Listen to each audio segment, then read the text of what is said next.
Halo semua, apa kabar? Semoga dalam keadaan sehat, tetap jaga jarak, pakai masker, dan selalu cuci tangan. Pada edisi ngobrol bareng kali ini, saya kembali kedatangan orang-orang yang luar biasa karena mereka berhasil melampaui segala rintangan, hambatan, sampai memperoleh hasil yang luar biasa. Kita sapa saja semuanya. Halo, apa kabar? Halo Mas Suryo. Ya, jadi mereka ini berhasil memperoleh juara pertama dalam lomba yang cukup luar biasa, prestisnya luar biasa gitu. Boleh dikenalkan yang ada di sini, ada siapa saja? Dari yang pertama dulu, Mas Edi mungkin ya? Oh iya, halo semuanya. Perkenalkan, saya Edi dari Bandung. Oke, Mas Edi kegiatannya apa Mas Edi? Saya kegiatannya masih kuliah, Mas, di salah satu sekolah tinggi di Bandung. Paling selain kuliah, ya biasa, ngotak-ngatik coding gitu. Oh, coding luar biasa. Nah, yang kedua ini ada namanya Mbak Putri. Halo Mbak Putri. Oh, saya Putri dari Wonosobo, tapi domisilinya di Jakarta. Oke, kegiatannya sehari-hari apa Mbak Putri? Kuliah jurusan Teknik Informatika di Tangerang Selatan. Oke, nah yang terakhir ini ada namanya Mbak Nida, nih jauh sekali. Halo Mbak Nida. Halo, Assalamualaikum. Waalaikumsalam. Kegiatannya apa Mbak Nida? Ya, kuliah jadi istri solehah. Oh, Amin. amin. Mbak Nida ini jauh, dia dari luar negeri gitu. Nah, jadi sungguh luar biasa kesempatan pagi ini saya dikasih kesempatan untuk bisa ngobrol bareng mereka. Ada yang mau menjelaskan dulu kronologisnya? Ikut lomba apa? Mas Edi deh, boleh cerita. Kemarin ikut apa, kemudian meraih apa, biar semua yang di sini bisa tahu. Mungkin perkenalan dari tim kita dulu mungkin, Mas ya? Boleh, iya. Perkenalan dari timnya dulu. Ya. Nah, nama tim kami adalah Kotrium. Kotrium ini diambil dari 3 penggalan kata gitu ya, dari ko, tri, sama ko-nya itu coding, tri-nya itu 3, nya umat gitu. Nah, jadi Kotrium. Nah, filosofinya kita bertiga, saya, Putri, dan Rian, ini basicnya awalnya dari kimia awalnya, karena kita tunanetranya sudah dewasa gitu. Nah, jadi nama Kotrium ini kita ambil, kita pengen ada unsur baru, unsur kimia baru gitu. Jadi kita kan tahu misalnya unsur kimia itu misalnya golongan 1, golongan 2 gitu, unsur sistem periodik itu ada kalsium, magnesium gitu. Nah, itu kita ambil, jadi kita pengen gitu membentuk satu unsur baru namanya Kotrium gitu. Nah, beriring jalannya waktu, Nida gabung di tim kami di Kotrium. Nah, alhamdulillah sampai sekarang, insya Allah semoga aja solid sampai nanti gitu selamanya. Amin. Mungkin itu dari perkenalan tim Kotriumnya. Mungkin kalau untuk selanjutnya boleh Putri atau Nida untuk menjelaskan keikutsertaan kita di Gilo Hackathon Festival. Ya, jadi kita emang dari awal udah punya rencana untuk bikin web ini. Jadi bukan kita bikin web ini karena kita mau ikut lomba ya, emang web ini kita emang pengen bikin, dan kebetulan Nida ngasih info bahwa ada lomba ini, jadilah kita ikutin lomba ini. Mungkin dari Agustus pertengahan ya mulai prosesnya, dari proposal gitu, dari on the selection-nya gitu, sampai beres kemarin minggu lalu banget. Nah, terus prosesnya gimana, boleh dijelaskan sampai akhirnya kemarin pengumuman ya, yang saya tahu sendiri kemarin sudah pengumuman mendapatkan juara 1 di kategori pendidikan edukasi. Buat prosesnya ya, untuk prosesnya sendiri kita awal tuh ngirim proposal. Setelah itu ada interview. interview. Setelah itu baru kita ikut yang namanya hackathon istilahnya ya, lombanya ini. Nah, di hackathon ini kayak kita setiap minggu harus kayak ngasih progres, laporan, video, kayak gitu. Dan di akhir dari kegiatan ini baru ada namanya initial pitching, presentasi awal. Setelah presentasi awal itu nanti diambil 6 besar. Oh ya, jadi dari proposal sampai ke hackathon itu diambil 10 tim. Nah, yang ikut hackathon itu cuma 10 tim. Setelah itu baru kita presentasi kayak semifinal mungkin ya istilahnya, itu diambil 6, habis itu baru setelah itu presentasi lagi diambil 4 juara 1, 2, 3 sama harapan gitu. Memang apa sih yang mendorong oke kita ambil tantangan ini gitu, keputusan yang luar biasa ya menurut saya ya, karena untuk ikut hackathon itu nggak gampang karena semuanya ditarget gitu kan ya. Sebenarnya kita pun merasa gimana gitu ya, kita baru belajar coding baru-baru gitu ya, saya, Putri, Rian kayaknya sama gitu, baru setahun lebih untuk belajar coding, terus ditawarin Nida untuk ikutan perlombaan ini, ya berasa yakin nggak yakin gitu sih gitu. Tapi ya mau gimana lagi kalau kita nggak ambil tantangan ini gitu. Sebenarnya sih target pribadi saya gitu untuk ikutan perlombaan ini cuman buat eksistensi aja kita sebagai difabel netra, bahwa kita tuh ada gitu, menunjukkan bahwa kita tuh bisa gitu di teman-teman yang lain, kita tuh bisa untuk ngerjain coding gitu. Tujuan awal sih itu gitu, target yang saya pengen capai pribadi saya gitu. Mungkin teman-teman juga nggak nyangka juga sih bisa, apalagi bisa juara 1 gitu. Untuk masuk 10 besar aja itu responnya udah lumayan luar biasa banget gitu, dari teman-teman, dari guru-guru kita gitu, dari terutama dari Pak Gio, dari Mas Suryo, dari mitra-mitra juga gitu, yang ngasih appreciate gitulah ke kita gitu. Dan itu pun kita nggak nyangka bisa sampai 10 besar, bahkan 6 besar, terus jadi juara 1 itu mungkin udah takdirnya juga gitu. Ya mungkin kita insya Allah lah mencoba untuk yang terbaik. Tapi kenapa kita bisa juara? Menurut pendapat saya sih kita sesuai dengan kriteria penjurian dalam Jilo Hackathon Festival tersebut gitu.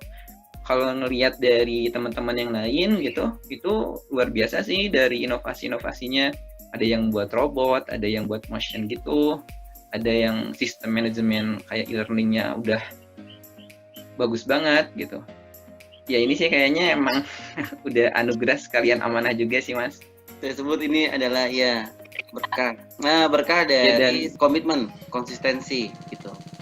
Kan komitmen dan konsistensi dalam belajar coding terus menerus, ya nggak tahu ini nanti buat apa, tetapi ternyata bisa membuahkan sesuatu gitu kan ya. Kan dulu kan tapi yang luar biasa sih ini Mas, kalau boleh cerita yang luar biasa ini teman kita Nida ini yang ngajakin kita, ngajak semangat di perlombaan ini. Mungkin Nida udah berpengalaman gitu. Kita benar-benar berterima kasih sama Nida gitu, udah ngajakin kita ke perlombaan ini, terus kerja kerasnya, effortnya, sampai begadang, sampai mengabaikan tugas-tugas kuliahnya, belum ngapalin untuk ujian. Kita semua kan pada kuliah juga gitu. Nah itu untuk memanage waktunya itu lumayan pusing. Kita benar-benar harus benar-benar ya, mungkin dari kita tidur waktu 3 minggu kemarin pas ikutan hacking time gitu. Yang paling serunya sih di hacking time gitu, itu kan harus buat MVP gitu. Nah itu di situ kita sih kayaknya tidur 4 jam sampai 5 jam, itu pun kayaknya nggak nyenyak ya. Kayak yang harus, aduh ini targetnya harus bisa sampai MVP gitu. nah berarti di sini oknumnya adalah Mbak Nida ya, orang yang Ini yang Mbak Nida. menyemangati kita. Berarti yang saya support bertanya kita. ke berarti sekarang saya mau bertanya ke Mbak Nida, apa yang membuat Mbak Nida berani mengajak 3 orang buta ini untuk ikut hackathon? Awalnya sendiri saya sebenarnya udah ngewawancarain teman-teman sebelum saya menyusup ke tim ini, kan awalnya bertiga. Terus saya tahu, jadi awalnya kan Putri nih ngepost gitu di teman saya kuliah ngepost ada nih project buat ngebantu teman-teman tunanetra bikin website. Nah, terus saya tertarik karena saya waktu itu jujur, maaf teman-teman, saya mengira bahwa ini adalah project berbayar karena biasanya yang di post teman-teman di grup angkatan saya itu project yang berbayar gitu kan. Nah, ternyata ini Putri nyari relawan. Nah, waktu itu saya pikir, oh relawan gitu. Terus tapi akhirnya saya pikir, oh ya udahlah, tanya dulu scope projectnya gimana. Scope projectnya awalnya itu cuma bikin website untuk portofolio, mau nunjukin bahwa teman-teman tunanetra ini bisa gitu kan. Saya pikir alah gampang, ya udah nggak apa-apa, nggak usah dibayar kalau kayak gini gitu kan.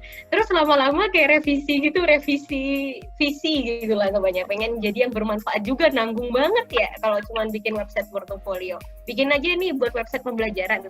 Nah, saat itulah saya habis-habisan sebenarnya. Saya habis-habisan ngewawancarain Mas Edi sama Putri. Apa motivasi kalian bikin ini? Ngapain bikin kayak gini? Kayak gitu-gitu. Karena saya sendiri kayak, buat apa bikin suatu website pembelajaran di luar sana sudah banyak kayak gitu. Ngapain gitu. Kayak saya mengejar ini sih poinnya. Terus diceritain juga buat teman-teman yang tunanetra juga kesulitan dapetin skill-skill baru, terutama skill-skill yang dibutuhin di dunia kerja seperti misalnya coding, belajar bahasa. Terus kita juga udah menghubungi ini udah lembaga ABCD udah disebutin, terus diceritain gini. Oh ya udah gitu. Terus saya takutin juga. Ini nih nggak cepet ya bikin kayak gini gitu. Saya bilang ini nih butuh lama, ini gini. Tapi saya ngelihat semangatnya teman-teman luar biasa, jadi saya semangat. Terus ada peluang lomba ini saya ambil karena saya pikir kalau nggak ada yang nge-push kita nggak akan ngeluarin potensi terbesar yang ada di diri kita. Kalau misalnya kita ikut lomba mau nggak mau ini kan kayak ada deadline ya. Ya akhirnya ya bisa cepet. Kalau nggak ikut lomba saya yakin ini nggak kelar nih sebenarnya. Iya, ya begitu kemarin dengan pertama kali dari siapa? Edi yang menghubungi saya.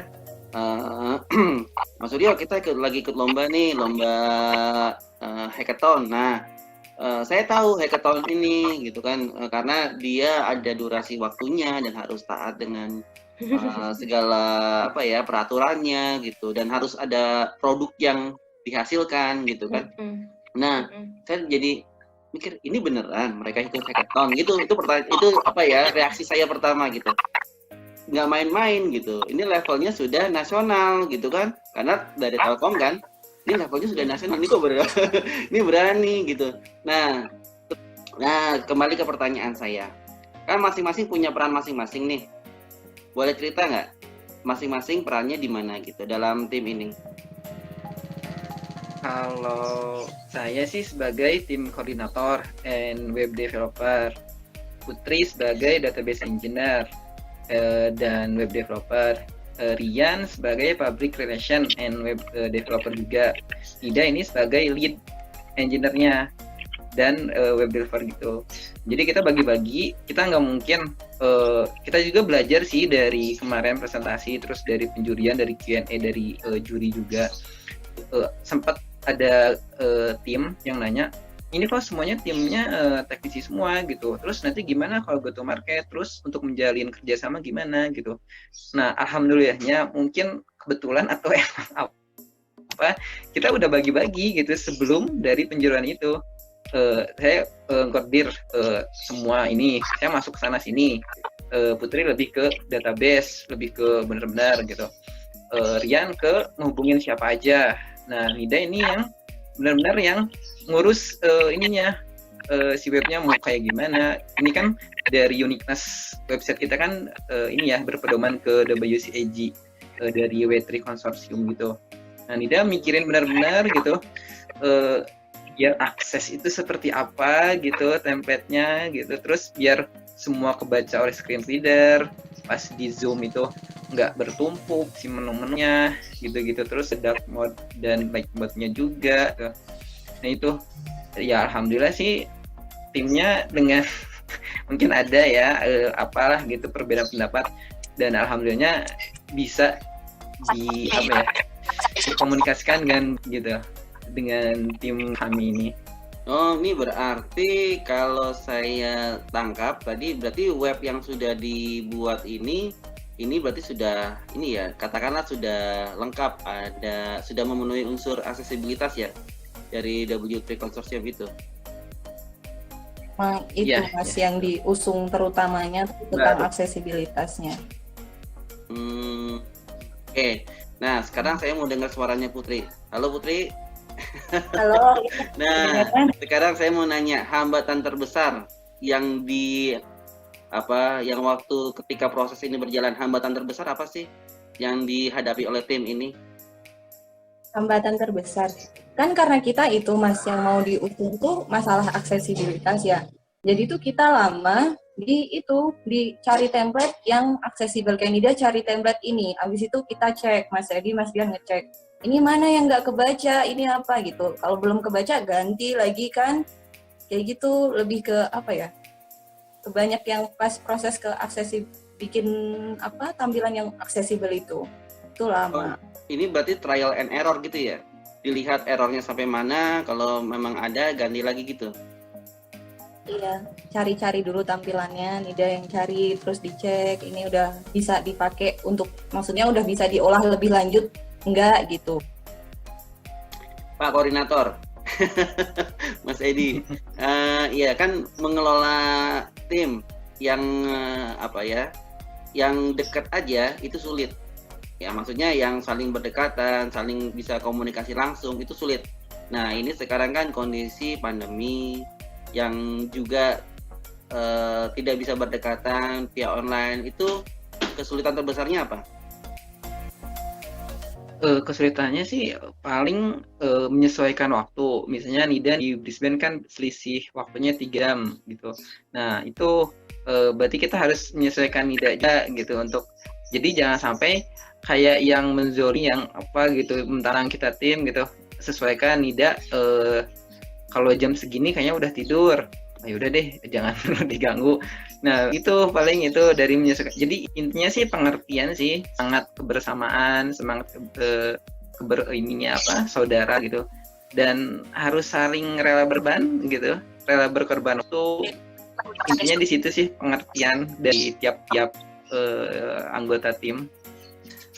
Saya kembali ke produknya nih.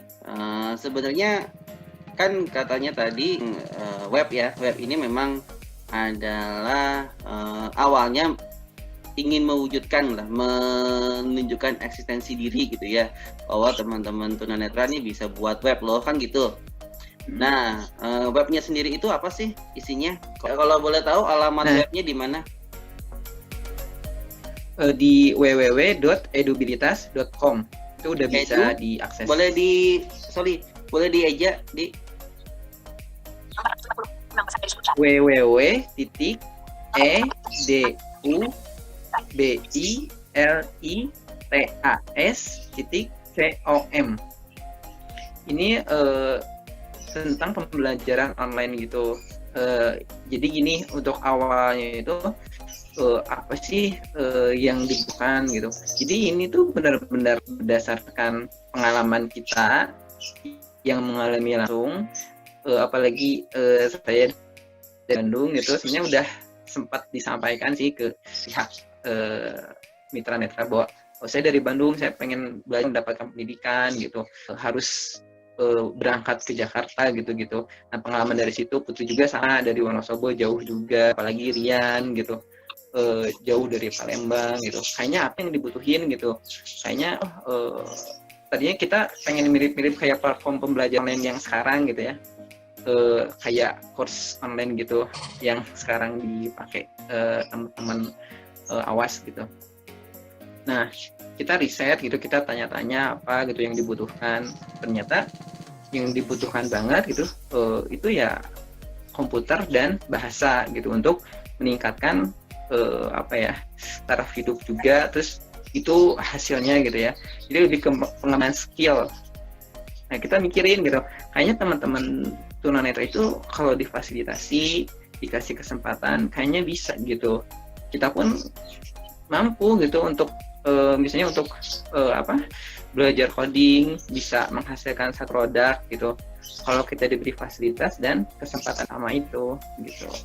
Kalau Mas Suryo tahu, kalau brand desainnya itu skopnya sangat besar banget gitu ya, dari awal kita gitu sebelum ikutan perlombaan ini. Itu lumayan, mungkin Nida udah tahu gitu ya proposal ininya, desainnya itu kata Nida ini butuh waktu lumayan lama, sekitar 6 bulan gitu. Nah, untuk mengikuti perlombaan ini yang dekat, kita saring lagi, kita observasi lagi, kita riset lagi yang dibutuh apa, ternyata komputer dan bahasa. Nah, untuk misalnya untuk bekerja nih, otomatis kan kita harus menguasai komputer seenggaknya. Untuk sekolah juga sekarang mungkin harus bisa komputer tuh. Bahkan saya kuliah ya pakai komputer juga, jadi yang emang dibutuhkan teman-teman tunanetra itu. Terus bahasa, kita pengen bersaing kan, kita pengen tahu informasi di luar sana, terus pengen seenggaknya ngerti lah gitu bahasa yang yang kita harus kuasain itu apa gitu. Dan alhamdulillah dari teman-teman tunanetra pun dari segi pemateri ya benar-benar berkualitas gitu. Ya, ketangkap sekarang. Jadi tidak hanya sekedar ingin membuat sesuatu, tetapi memang benar-benar awalnya dari riset ya, dari riset kebutuhan teman-teman tunanetra yang kesulitan yang dihadapi sampai akhirnya terbentuk web ini ya, gitu ya dia. Sebenarnya awalnya sih Mas, awal banget niat awal dari kami itu pertama kita kan udah belajar coding ya, saya Putri Rian untuk tunanetranya. Nah itu setelah belajar coding kita mau apa gitu, sedangkan untuk perusahaan mungkin belum ngelirik kita, terus yang kita dapat mau diapain nih, yang mau ini gitu. Ya udah deh kita berbagi aja gitu. Nah niat awal, tujuan awal kita tuh pertama kita berbagi ilmu. Saya ingat sama Pak Gio gitu ya, guru coding kita. Jadi kalau kamu pulang ke Bandung, kamu nggak boleh pelit untuk berbagi ilmu, walaupun kamu di sini udah mengeluarkan biaya, waktu, tenaga, udah share aja ilmunya. Di luar sana banyak yang butuh ilmu ini gitu. Nah, terus saya ngobrol sama Putri sama Rian, ternyata satu visi, ya udah kita berbagi ilmu. Kedua yaitu berdasarkan observasi yang kayak gitu, kita ingin benar-benar memfasilitasi teman-teman tunanetra itu buat mendapatkan pendidikan yang berkualitas dan informasi yang benar-benar akurat gitu. Nah itu dua tujuan ini yang dasar banget yang melandasi kita untuk membuat website ini. Oke, ya ketangkap sekarang. Jadinya memang berasal dari keresahan ya dia, keresahan dari teman-teman ini bertiga yang sudah belajar coding ini mau diapain gitu ya. Akhirnya ketemu sama Mbak Nida, dikasih motivasi, malah ditantang untuk ikut lomba ini gitu ya. Iya. Keren. Iya nih keren. Saya yang tahu sejarahnya aja ya, dari mulai datang, tahu belajar dari awal, belajar coding. Prosesnya saya tahu lah. Jadi betapa beratnya perjuangan untuk mendapatkan ilmu gitu ya. Nah, kembali lagi ke pertanyaannya tadi. Kan tadi saya sudah sedikit bertanya tentang tentang tujuan dari pembuatan si web ini. Nah, kedepannya nanti mau diapain? Apakah berhenti sampai di sini saja, berhenti sampai di sudah selesai lomba ya udah selesai, tidak akan dilanjutkan, atau memang ada rencana-rencana berikutnya dari Cotrium? Putri mungkin bisa ini Iya, jadi kita untuk setelah lomba ini ya balik ke rencana awal Pak, karena kan kita bikin web ini bukan karena kita mau ikut lomba, tapi lomba ini ya jadi salah satu pemacu kita buat bikin webnya lebih cepat, lebih ini. Jadi setelah lomba ini kita akan balik memperbaiki. Kemarin kan kita yang bikin kan prototipe-nya, jadi akan di develop sistemnya, terus ditambah-tambah fitur-fiturnya gitu. Seperti itu kan kemarin materinya masih banyak tuh yang coming soon, nanti insya Allah satu persatu kita develop sistemnya dulu, terus diperbarui materinya, ditambah-tambah juga. Oke, itu berarti nanti ada kebermanfaatan dari situs ini gitu ya? ke depannya. Oke, baiklah, keren. Ya Saya intinya ini sih Mas, kita pengen benar-benar menyelesaikan website ini gitu dan benar-benar manfaat apa yang dibutuhkan teman-teman tunanetra benar-benar bisa terpenuhi gitu. Ini website ini jadi solusi untuk teman tunanetra untuk mendapatkan pendidikan dan informasi gitu. Kalau sedikit bercerita tentang Grand Design itu untuk yang awal kita ada kajian konten agama, kedua komputer itu berisi tentang Microsoft Office, Word, Excel, PowerPoint, terus ada pemrograman, itu belajar bahasa pemrograman, ada HTML, CSS, JavaScript, PHP, ya PHP-nya termasuk PHP natif, itu MVC dan pakai framework Laravel. Terus next kategorinya ada bahasa. Kita ada 4 bahasa, bahasa Inggris, bahasa Perancis, bahasa Jepang, sama bahasa Arab.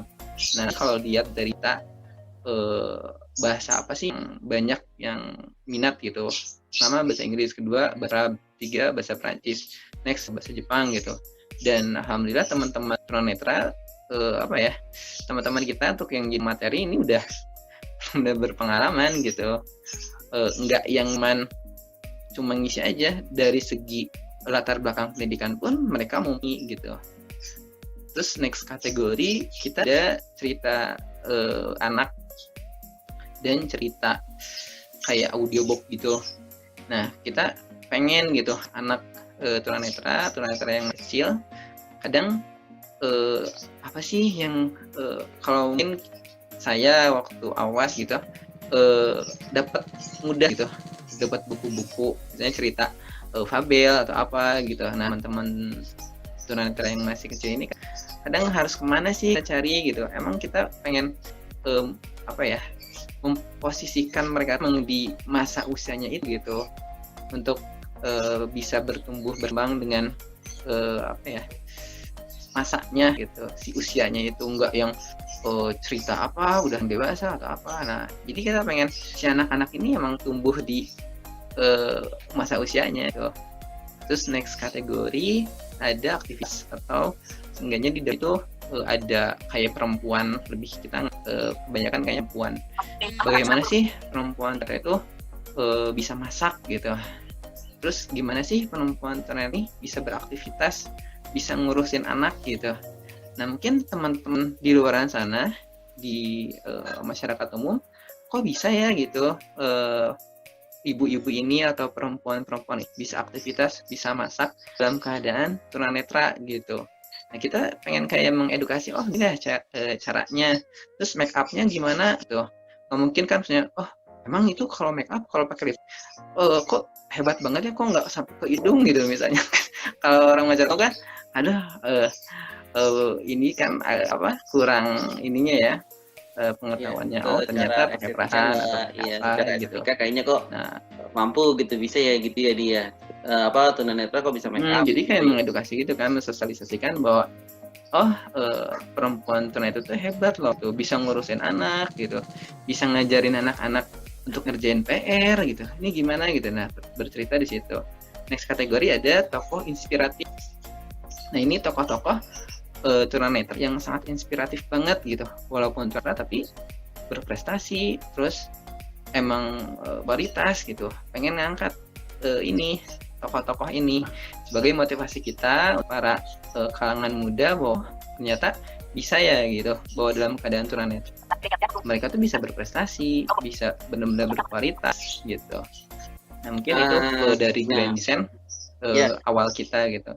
Untuk mengikuti perlombaan kemarin, kita saring, kita riset, kita benar-benar pahamin yang dibutuhin apa. Kita ambil 2 itu dari komputer dan bahasa. Mungkin itu, Mas. Nah, melihat dari Grand Design yang sudah direncanakan gitu, ini kan berarti kok saya melihatnya besar sekali ya. Cita-citanya luar biasa gitu. Nah, berarti bisa membuka kesempatan dong berkolaborasi dengan teman-teman yang lain misalkan yang punya visi dan misi yang sama gitu. Ya, alhamdulillah makanya itu kita enggaknya udah menghubungi beberapa lembaga untuk mengisi bahasa Arab. Kita dari pesantren Samaan dari Bandung, dan misi kajian bidang yang lainnya. Kalau tahfiz kita dari SKM, teman-teman kita untuk tahfiz dan tahsin. Untuk bahasa Inggris teman kita Luna, dia kan udah udah cukup berpengalaman untuk ngajarin teman-teman tunet. Terus bahasa Jepang Givari, ini luar biasa, teman kita udah bisa menguasain 5 apa 6 bahasa gitu, apa lebih gitu, untuk ngajarin teman-teman tunet. Terus bahasa Perancis, teman kita yang udah S2 di UPI Bandung. Kalau bahasa Arab ini yang luar biasa, beliau pimpinan dan pembina Pondok Pesantren Samaan. Dia sudah S3 dan dosen di STAI Al-Ma'arif Ciamis. Nah, sebenarnya kita udah menghubungi ini lembaga-lembaga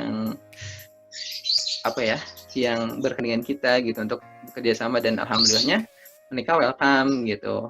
Dan ini sebagai Mas Surya juga sebagai untuk instruktur komputer di Mitra Netra, kita insya Allah untuk menjalin kerjasama gitu dalam ngisi konten di website kami. Mungkin kedepannya seperti itu.